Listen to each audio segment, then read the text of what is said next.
¿Cuál ha sido su experiencia con sustancias alucinógenas? Muy bien, mira, te voy a contar. Ninguna. Nunca he probado esto.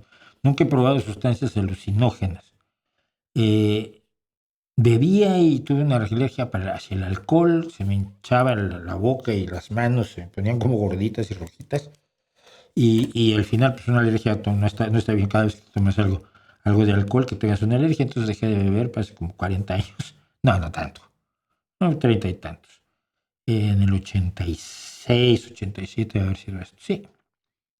Y las drogas nunca me llamaron la atención. Y siempre, mi despertar a la música, por ejemplo, es con Janis Joplin. Yo recuerdo la primera, pero vamos, como si fuera ayer. Estaba yo con mi mejor amigo en casa de un primo de mi mejor amigo que había comprado Cheap Thrills y quería que lo oyéramos. Y en su pobrecito tocadiscos, su tornamesa portátil que tenía en su habitación, puso el disco de Janis Joplin.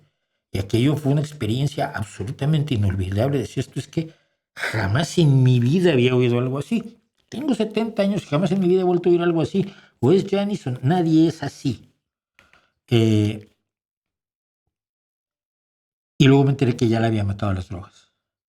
O sea, esto debe haber sido que tenía yo 16 años, sí, 16 años, 17, y ya la habían matado a las drogas cuando yo conocí su música. Entonces, ahí empezó a hacerme bastante claro que las drogas te quitaban mucho, ¿no?